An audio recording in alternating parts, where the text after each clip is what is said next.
Hello friends, இது நம்ம forecast hero. இந்த வீடியோவில் நம்ம இப்போ டாப் டைரக்டராக இருக்கிறவங்களோட ஃபர்ஸ்ட் மூவி எப்படி எடுத்துருக்காங்கன்னு பார்க்குறோம்.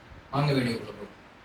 ஃபர்ஸ்ட் நம்ம ஸ்டார்ட் பண்ணுறது நம்மளோட லோகேஷ் கனகராஜ். லோகேஷ் கனகராஜ் இப்போ பல படம் பண்ணிக்கிட்டு இருக்காரு. இப்போ ஹீரோவும் நடிச்சுக்கிட்டு இருக்காரு. டாப் ஹீரோஸ் வச்சும் எடுத்துட்டாரு. அவரோட ஃபர்ஸ்ட் படம் மாநகரம். அது எப்படி பண்ணியிருக்காரு? அதாவது ஒரு 2 ஹீரோஸோட கதையை வச்சு மூவ் பண்ணியிருப்பாரு. ஒரே நாளில் நடக்கிற 2 ஹீரோஸோட கதையை வச்சு மூவ் பண்ணியிருப்பாரு. அந்த படத்தில் ஒவ்வொரு ட்விஸ்ட்டும் சரி, அந்த படத்தில் வர ஒவ்வொரு கேரக்டரைசேஷனும் சரி, ரொம்ப அருமையாக இருக்கும். ஆமாம், உண்மையிலேயே நல்லா இருக்கும். அவரோட கேரக்டர் டெவலப்மெண்ட்டும் சூப்பராக இருக்கும். ஒவ்வொரு கேரக்டருக்கும் வேல்யூவும் இருக்கும். ஹீரோயினும் ஒரு பக்காவான ஒரு கதை இதில் தான் இருக்கும். கேங்ஸ்டர் எல்லாமே அதில் பக்காவாக எடுத்திருப்பாரு. அப்படியே இந்த பக்கம் தான் நெல்சன். இப்போதைக்கு இவங்க 2 பேரும் தான் பெரிய ஆக்டரை வச்சு எடுத்துக்கிட்டு இருக்காங்க. இந்த பக்கம் வச்சா இவர் விஜய் வச்சு எடுத்தா இவரும் விஜய் வச்சு எடுக்கிறாரு.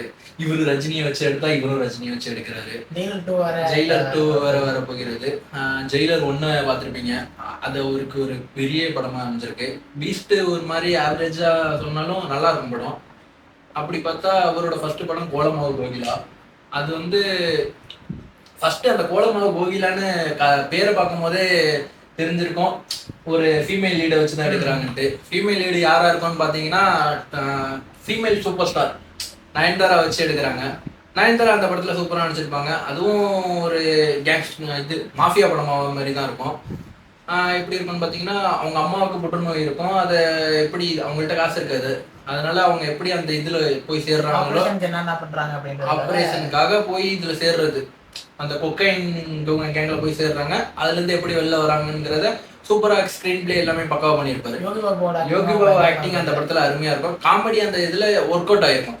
இவங்க 2 பேருக்கும் பேர் மாதிரி இருக்காது, ஒரு காமெடிக்கு ஏற்ற மாதிரி இருக்கும்.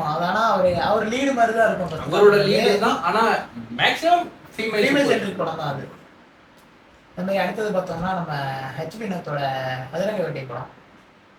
சதுரங்க வேட்டை அது ஒரு எப்படி சொல்றதுன்னே தெரியல. அது ஒரு பயங்கரமான ஒரு ட்விஸ்ட் அண்ட் டர்ன்ஸ் அதிகமா இருக்கும் அந்த படம். அவரோட ஃபர்ஸ்ட் படம்ன்ற மாதிரியே நமக்கு தெரியாது. ஏன்னா அவர் அந்த கேரக்டர் எல்லாம் லீட் பண்ண விதமா இருக்கட்டும், அந்த கதை ஸ்டோரி நம்ம விதமா இருக்கட்டும், எல்லாமே வந்து பர்ஃபெக்டா இருக்கும். அதாவது ஆல்ரெடி ஒரு 2-3 படம் பண்ண ஒரு பெரிய டேரக்டரோட படம் தான் இருக்கும் அது. ஆமா, ஃபர்ஸ்ட் படங்கிறதே நமக்கு சர்ச் பண்ணி பார்க்கும்போது தான் நமக்கு தெரியுது அவரோட ஃபர்ஸ்ட் படம் அப்படின்ட்டு. ஏன்னா அவரோட தீரன் படமா இருக்கட்டும், இப்ப வந்த அஜித் சார் சர்ச் எடுத்த படமா இருக்கட்டும், இப்ப வரப்போற படம் ஜனநாயகனா இருக்கட்டும். அடுத்து அட்லியும் பாத்தீங்கன்னா அவரும் ஒரு சாதாரண ஆள் கிடையாது. தளபதியோட ஃபேன் பாய் அவரு. இந்த பக்கம் ஷாருக் கான் வச்சு எடுக்கிற அளவுக்கு அவரு வளர்ந்துட்டாரு. ஹாலிவுட் லெவல்ல ஒரு படம், ஹாலிவுட் லெவல்ல அதுவும் அல்லு அர்ஜுன் வச்சு எடுத்துக்கிட்டு இருக்காரு. ஃபர்ஸ்ட் இந்த பக்கம் பாத்தீங்கன்னா இது இந்த ஷாருக் கான் வீட்டுக்குள்ள போறதுக்கு அவரால் முடியல, இப்ப அவரை வச்சே படத்தை எடுத்துட்டாரு. அது ஒரு வளர்ச்சி. அவரோட ஃபர்ஸ்ட் படம் பாத்தீங்கன்னா ராஜாராணியை பத்தி சொல்லணும்னு அவசியமே இல்லை. படம் அவரோட ஃபர்ஸ்ட் படம் மாதிரியே அதுவும் இருக்காது. அதுவும் ஒரு பயங்கரமான ஒரு ஹிட் தான். அசிஸ்டண்டா வேலை பார்த்திருப்பாரு. அந்த இடத்துலதான் ஷாருக் கான் கூட அந்த இதுல எடுத்திருப்பாரு. ராஜாராணி அதுல ஆர்யாவும் சூப்பரா நடிச்சிருப்பாரு. ஃபீமேல் சூப்பர் ஸ்டார் நயன்தாராவும் அதுல நடிச்சிருக்காங்க. நஸ்ரியா மேம் அவங்களும் அருமையா பண்ணிருப்பாங்க. ஜெயோட கேரக்டர் அதுல சூப்பரா லவ் அதுவும் லவ் மூவி தான்.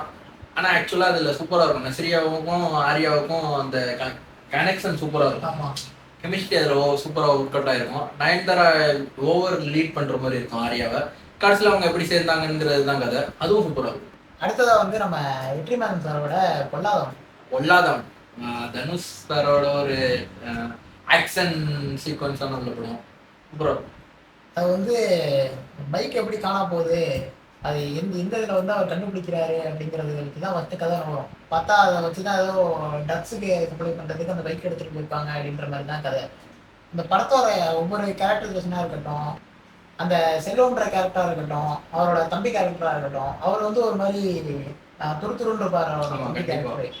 அது இவருக்கு பிடிக்காது பெருசா. நம்ம சொல்றதை கேட்க மாட்டேங்கிறான், இவனுக்கு லைஃப் செட்டில் பண்ணுறதுக்காக தான் யோசிச்சுட்டு இருக்கேன் போது அவர் அதை புரிஞ்சுக்க மாட்டாரு. பார்த்தா இவர் போய் தனுஷோட அப்பாட்ட நம்மளுக்கு அவர் அடிச்சுட்டு வந்திருப்பாரு. அவர் ஹாஸ்பிட்டல்ல இருக்க போய் தான் இவர் வந்து பேசுவாரு, இந்த மாதிரி தெரியாம நடந்துருச்சு அப்படின்ட்டு. இந்த மாதிரி நான் ஏதாவது பண்ணியிருந்தா விட்டுருவீங்களா அப்படின்னு சொல்லிட்டு இவர் அவர்கிட்ட சண்டைக்கு போகிறதா. ஆமா, அதுல கேரக்டர் டெவலப்மெண்ட்டே தனுஷுக்கு ஒரு அருமையா இருக்கும். தனுஷருக்கு அவரோட பக்கா மாஸ் அந்த சீன்லாம் சூப்பரா இருக்கும். ஃபைட் சீன்ஸ், பைக் சீன்ஸ் எல்லாமே ஒரு சூப்பரா இருக்கும்.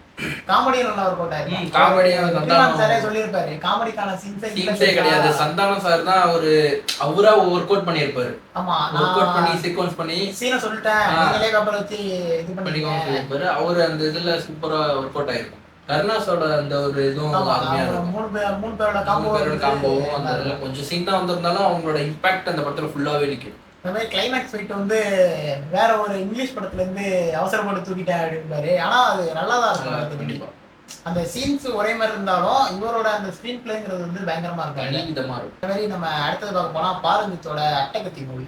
என்னதான் நம்ம சூப்பர் ஸ்டார் வச்சு கபாலி காலாலாம் பண்ணியிருந்தாலும் தினேஷ்ங்கிற பேரே மாறினது அந்த படத்துல அட்டகத்தி தினேஷ். அதுக்கப்புறம் இப்ப கெத்து தினேஷா மாறிட்டாரு. ஆனா முதல்ல இருந்து வந்தது அந்த அட்டகத்திங்கிறது படத்துல ஃபுல்லாவே காமெடி சீக்வன்ஸ் ஃபுல்லாவே சூப்பரா இருக்கும். எல்லா சீனுமே அதாவது ஒரு சின்ன கிராமத்துல இருக்கிற கதை மாதிரி இருக்கும். அது பார்த்தா உனக்கு அந்த காலேஜுக்கு போய் இதாகிறதா இருக்கட்டும், அந்த ஸ்கூல் டைம்ல இருக்கிறதா இருக்கட்டும், அதை பார்த்தா அவருக்கு ஃபுல்லாவே அப்படியே காமெடி இதாவே கொண்டு போயிருப்பாரு. ஒரு சின்ன ஒரு பையனோட லவ் லைஃப் எப்படி நவுறுது, அவன் எப்படி அந்த லவ் லைஃப்பை பார்க்குறான் அப்படின்றது ஃபுல்லாவே ஒரு காமெடி பர்சன்டாகவே மேக்ஸிமம் அந்த கடைசி வரைக்குமே அப்படிதான் போயிருக்கோம். அடுத்தது நம்ம பாலாஜி தரணிதரனோட நடுவில் கொஞ்சம் கதை காணும். விஜய் சேதுபதி சார் சூப்பரா பண்ணியிருப்பாரு படத்துல ஃபுல்லாவே. படத்துல ஆரம்பிக்கிறத பார்த்தா கிரிக்கெட் விளையாட போவாங்க, பேட்டில் அடிப்பாரு, மேலே போவோம், பிடிக்க போவாரு, கீழே விழுவாரு, இங்கே அடிபட்டிருக்கும், இங்கெல்லாம் மிடில் ஆம்பிளிகேட்டா இருக்கு. அந்த ஒரு சீனை வச்சு படத்தை ஃபுல்லாவே டெவலப்மெண்ட் சூப்பரா இருக்கும். ஒவ்வொரு சீனையும் அவர் சொல்லும் போது பழசு மாதிரியே இருக்காரு, புதுசா சொல்ற மாதிரியே ஒரு காமெடி எதிராக இருக்கும். ஹீரோயினை பார்த்து ஒரு இது பண்ணியிருப்பாரு, அதுவும் சூப்பரா இருக்கும். அந்த மேடையில அந்த சீனை ஃபுல்லாவே சிரிச்சுக்கிட்டே இருக்கிற மாதிரி இருக்கும். அந்த படத்தை எத்தனை தடவை பார்த்தாலும் ஒரு சலிப்பே ஏற்படாது. அந்த மாதிரி அது ஒரு ரியல் ஸ்டோரி அப்படின்றது படம் கடைசியில தான் தெரியும் இப்படியும் ஒருத்தர் இருந்திருக்காருங்கிறத பார்க்கும்போது ஒரு வியப்பா இருக்கும். அவரோட ஃப்ரெண்டு தான் பாலாஜி தரணிதரன், அவர் தான் அந்த டைரக்ட் பண்ணிருக்காரு அப்படின்னு சொல்லும் போது அந்த ஃப்ரெண்டோட கேரக்டர் அந்த படத்துல ஃபுல்லாவே சூப்பரா இருக்கும். கடைசி வரைக்கும் விட்டுற மாட்டார், கடைசி வரைக்கும் சப்போர்ட்டிவா.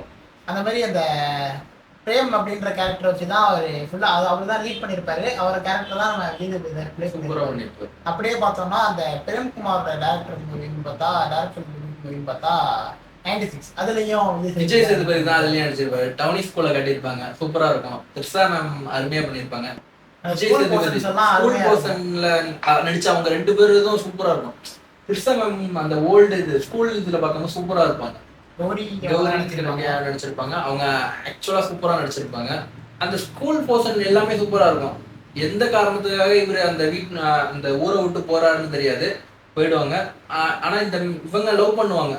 2 பேரும் ஆனா சொல்லிக்க மாட்டாங்க, ஆனா 2 பேரும் லவ் பண்ணிட்டு தான் இருப்பாங்க. அவர் திருப்பி கூட காலேஜ் படிக்கும்போது பார்த்துட்டு போயிருப்பாரு. அவங்க இவங்க பார்த்துருக்க மாட்டாங்க. அவங்க பின்னாடி வேற ஒரு பையன் சுத்திக்கிட்டு இருந்ததுனால அந்த பொண்ணை கொடுத்தோன்னா அவங்கள பார்த்ததுனால அந்த கன்ஃபியூஷன் ஆயிருக்கும். ஆக்சுவலா படத்துல ஃபுல்லாவே லவ் போர்ஷன்லாம் சூப்பரா இருக்கும். அவர் அடுத்த மெய்யழகன் படமும் சரி, ஒரு ரெண்டுமே ஒரு ஃபீல் குட்டான ஒரு மூவி. மெய்யழகன் படம் ஆக்சுவலா இப்போதைக்கு ஒரு பெஸ்ட் மூவின்னு சொல்லலாம். ஆமா, தியேட்டர்ல அது பெருசா இது பண்ணல, கலெக்ஷன் ஆகல. ஓடிடில பார்த்ததுக்கு அப்புறம் மக்கள் சூப்பரா இருக்குன்றாங்க. அது ஆக்சுவலா படத்தை தியேட்டர்ல பார்த்திருக்கலாம். ஆக்சுவலா நான் அது தியேட்டர்ல பார்த்தேன் மெய்யழகன் படத்தை. வேற படத்தை போய் இந்த படத்தை பார்த்தேன். ஆக்சுவலா அது படத்துல ஃபைட் சீன் எதுவுமே இருக்காது. இவங்க 2 பேருக்குள்ள நடக்கிற கான்வர்சேஷன் மட்டும்தான், பேசிக்கிட்டே இருப்பாங்க, சலிக்கவே இருக்காது. ஒரு கிராமத்துல எப்படி இவங்க ஃப்ரெண்ட்ஸா இருக்காங்க, எப்படி அந்த உறவு பில்ட் ஆகுது சூப்பரா காட்டியிருப்பாங்க. இப்ப நடக்கிற இந்த ஓடிக்கிட்டு இருக்கிற உலகத்துல இந்த மாதிரி சீன்ஸும் இருக்குங்கிற படத்தை வந்தாதான் நமக்கு தெரியுது. அது வரைக்கும் நமக்கு இது தெரியாது. நமக்கு சிட்டியில நடக்கிற வாழ்க்கை மட்டும்தான் தெரியும். ஆனா கிராமத்துல இப்படி ஒரு வாழ்க்கை இருக்குங்கிறத காமிச்சிருக்காரு, சூப்பரா பில்ட் பண்ணிருக்காரு படத்தை. அரவிந்த் சாமி சாரோட கேரக்டர் சூப்பரா இருக்கும். ஈடு கொடுத்து நடிச்சிருப்பாரு கார்த்திக் அந்த படத்துல. பிரேம்குமார் சார் இன்னும் நிறைய படம் பண்ணாருன்னா நல்லா இருக்கும்னு நினைக்கிறேன். ஏன்னா அவர் படம் எல்லாமே சூப்பரா இருக்கு. 2 படமுமே நல்லா இருக்குங்கிறப்ப அவர் இன்னும் நிறைய படம் பண்ணாருன்னா நல்லா இருக்கும். இன்னும் கொஞ்சம் ஆக்சுவலா ஒரு பெரிய ஆக்டரை வச்சு எடுக்காம இது மாதிரி ஆக்டரை வச்சு எடுத்தா அவருக்கு ஒரு பெட்டரா இருக்கும். ஏன்னா கேரக்டர் டெவலப்மெண்ட் அவர் சூப்பரா எல்லாருக்கும் கொடுத்துருக்காரு படத்துல. அவரோட அந்த மெய்யழகன் படத்துல இருக்கிற ஒவ்வொரு கேரக்டருக்குமே நமக்கு அதாவது அதை பத்தி தனியா யோசிக்கிற மாதிரி இருக்கும். கண்டக்டர் கேரக்டர்ல இருந்து சரி, அவங்களோட மாமா பொண்ணுன்னு ஒருத்தவங்க வருவாங்க, அந்த சீன் சூப்பரா இருக்கும். அரவிந்த் சாமிக்கும் அவங்களுக்கும் உள்ள அந்த உறவை சூப்பரா காமிச்சிருப்பாங்க அந்த படத்துல. அந்த மாதிரி அவங்க அரவிந்த் சாமிக்கும் அவங்க தங்கச்சிகளுக்கு அந்த அந்த ஒரு சின்ன சீன் தான் இருக்கும் அதுல. இந்த சீக்வன்ஸ் சூப்பரா இருக்கும். ஓகே ஃப்ரெண்ட்ஸ், இதோட இந்த வீடியோ முடியுது. அடுத்த வீடியோ மாடர்ன் டே டைரக்டரை பத்தி பார்க்க போறோம். இந்த வீடியோ பத்தி பார்த்துருப்பீங்க. இந்த வீடியோவை பத்தி கமெண்ட் பண்ணுங்க.